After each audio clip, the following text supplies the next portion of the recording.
चलिए तो अब बात कर लेते हैं हम नॉन मेटेलिक मिनरल की। तो इसके पहले हमने फेरस मिनरल पढ़ लिए हैं, अच्छे से समझ लिए, नॉन फेरस अच्छे से समझ लिए, और वहीं पे हमने कवर कर लिया था हमारा मेटेलिक मिनरल। ठीक है, अब हम बात करते हैं नॉन मेटेलिक मिनरल में। तो नॉन मेटेलिक मिनरल कैसे होते हैं? जो मेटल नहीं होते, ठीक है, मतलब वो आप ठोकोगे तो उसमें से आवाज नहीं आएगी। मेटल की जो क्वालिटी होती है ना, लस्टरस होना, ठोकना, आवाज में लेबल, टक्टाइल, ये सारी क्वालिटीज किसकी रहती है? मेटल्स की रहती है। तो वो मेटल हमारे कवर हो गए। लेकिन अब बात किसकी कर लेते हैं? नॉन मेटल की। तो नॉन मेटल आपको कुछ अलग तरीके से देखने को मिलेंगे। नॉन मेटल किस तरीके के आपको देखने को मिलेंगे? आपको दो नॉन मेटल पढ़ने हैं, एक तो मिका पढ़ना है, लाइमस्टोन, रॉक मिनरल में आपको लाइमस्टोन पढ़ना है। ठीक है, तो मिका कैसा होता है ना, it is a mineral made of series of plate और लीव्स। मतलब आप यहाँ देख रहे हो ऐसे एक बहुत ही पतली से पतली शीट। मतलब अगर आप मिक्का हाथ में लोगे ना तो उसमें आप मतलब एक 10 सेंटीमीटर में या 1 सेंटीमीटर में तो आप बहुत सारी पतली लेयर जो है वो निकाल सकते हो। ठीक है, तो इस तरीके का मिक्का का स्ट्रक्चर होता है। It easily splits into thin sheets में आसानी से निकाला जा सकता है। ये कैसा होता है? क्लियर होता है, ब्लैक, ग्रीन, रेड, येलो और ब्राउन कलर में भी देखने को मिलता है। अलग अलग कलर्स में आपको मिक्का देखने को मिलेगा। Most indispensable mineral used in electrical and electronic industry. Electrical और इलेक्ट्रॉनिक इंडस्ट्री जो है हमारी, उसका एक इंडिस्पेंसिबल पार्ट है। इंडिस्पेंसिबल पार्ट होना मतलब क्या? कि जिसके बिना रहा ना जा सके, है ना। तो जो हमारी इलेक्ट्रिकल और इलेक्ट्रॉनिक इंडस्ट्री है ना, जो उसके अंदर मिका के बिना काम चलना ही नहीं। क्यों नहीं चलना? Due to its excellent dielectric strength, low power loss factor, insulating property and resistance to high voltage. Voltage resistance कर सकता है, हाई वोल्टेज को रोक सकता है आराम से, मतलब उसको बैलेंस कर सकता है। साथ ही साथ में उसकी डाइलेक्ट्रिक स्ट्रेंथ होती है। लो पावर लॉस, इसमें से पावर लॉस, इसमें ऐसी क्वालिटी होती है कि पावर लॉस को भी कम कर सकते हैं। ठीक है, मतलब पावर लॉस ज्यादा नहीं होने देता। साथ ही साथ में इंसुलेटिंग प्रॉपर्टीज की देखने को मिलती है, इसलिए ये इलेक्ट्रिक और इलेक्ट्रॉनिक इंडस्ट्रीज में काफी ज्यादा काम का है। मिका समझ में आया। मिका डिपॉजिट कहाँ पे हमको देखने को मिलते हैं? जो नॉर्दर्न एज है ना छोटा नागपुर प्लेट्यू का। अब देखो हम बहुत सारे मैप में ना छोटा नागपुर प्लेट्यू कवर कर चुके हैं। छोटा नागपुर प्लेट्यू यहाँ होता है, यहाँ होता है, यहाँ होता है। आप बताओ, आपके हिसाब से छोटा नागपुर प्लेट्यू आपको याद है कि नहीं? कमेंट में करके बताना कि छोटा नागपुर प्लेट्यू किस रीजन में पाया जाता है। ठीक है, सिर्फ स्टेट बता दो या फिर रीजन बता दो कि यहाँ पे हमको मिलेगा। ठीक है, तो छोटा नागपुर प्लेट्यू की जो नॉर्दर्न एज है, छोटा नागपुर प्लेट्यू, उसका जो ऊपरी हिस्सा है वहां पे आपको मिका माइंस देखने को मिलेंगी। Koderma, Gaya, Hazaribagh belt of Jharkhand is the leading producer. ये वाला जो एरिया है ये लीडिंग प्रोड्यूसर है मिका का।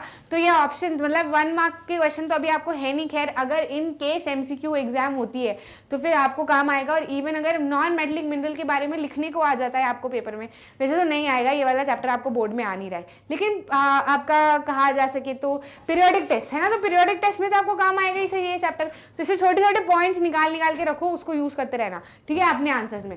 राजस्थान में भी आपको मिका माइंस देखने को मिलेगी, अजमेर के आसपास।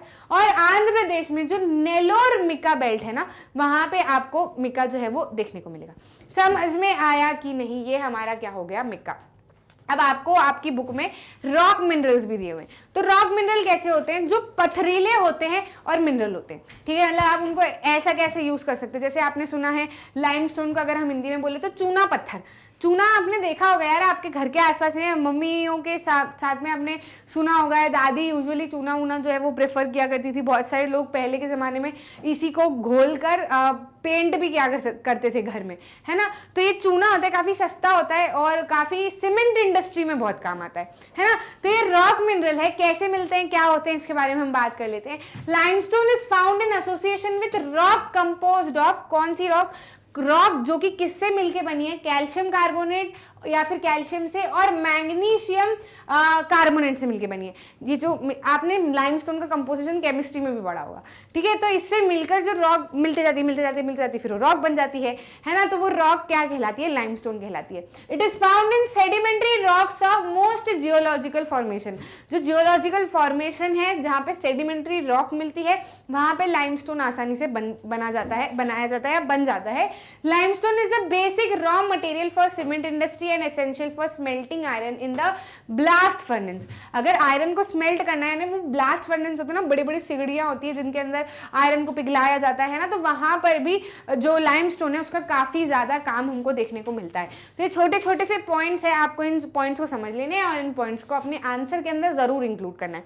आप ये छोटा सा चार्ट देख सकते हो, तो ये प्रोडक्शन बता रहा है आपको हर एक मेटल के बाद में, या कहा जा सकता है हर एक मिनरल के इसके बाद में इस तरीके का चार्ट दिया हुआ है ताकि आपको इजीली समझ में आ जाए। अब लिख देंगे कि कर्नाटका में 10% ऐसा, तो आपको इतने स्टेट्स ढंग से दिमाग में आएंगे ही नहीं। वहीं ऐसा कुछ पाई चार्ट बना के दे देंगे तो आप आसानी से पढ़ सकते हो कि तेलंगाना में 8% प्रोडक्शन है, तमिलनाडु में 8 है, गुजरात में 8 है, कर्नाटका में 10 है, छत्तीसगढ़ में 10 है, आंध्र प्रदेश में 11 है, मध्य प्रदेश में 11 है, राजस्थान में 21% प्रोडक्शन इसका देखने को मिलता है। वहीं जो दूसरे स्टेट है वो कुछ मिला के 13% प्रोडक्शन बाकी सारे स्टेट्स को मिला के हो जाता है। तो ये आपके कौन से हो गए, नॉन मेटेलिक और रॉक मिनरल। कोई प्रॉब्लम तो नहीं, इसमें काफी इजी है, बहुत इजी है, कुछ ज्यादा फालतू का दिमाग लगाने की जरूरत ही नहीं। आराम से घूमते फिरते गाने सुनते हो तो एक आध बार ये भी सुन लेना, गाने में सुनने चाहिए पर एक आध बार ये भी सुन लेना तो आपको आसानी से दिमाग में याद रह जाएगा, कोई प्रॉब्लम नहीं आएगी। इसके बाद में हम बात करेंगे कि कैसे माइनिंग हजार्डस हो सकती है या फिर कंजर्वेशन कैसे किया जा सकता है हमारे जो मिनरल्स है उनका।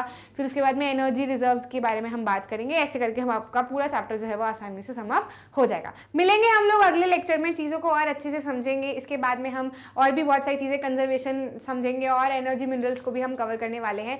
अच्छे से आप पढ़ते रहिए, बढ़िया से एकदम सारे कुछ नोट्स बनाते रहिए, टॉपिक वाइज चीज़ों को कवर करते रहिए। हर टॉपिक पे आपको ज़्यादा टाइम मिलेगा तो आपकी चीज़ों को भूलने का चांस ही नहीं रहेगा, है ना। अच्छे से लिखते रहिएगा, बढ़िया से आंसर बनाते रहिएगा, ठीक है, और बढ़िया से परफॉर्म हमको करना है अच्छे से, ठीक है। लाइक कीजिएगा, शेयर कीजिएगा और सब्सक्राइब कीजिएगा ताकि कुछ भी वीडियो आपके मिस ना हो जाए। मैग्नेट ब्रेन्स में सब कुछ फ्री ऑफ कॉस्ट अवेलेबल है। मिलेंगे अगले लेक्चर में। Thank you.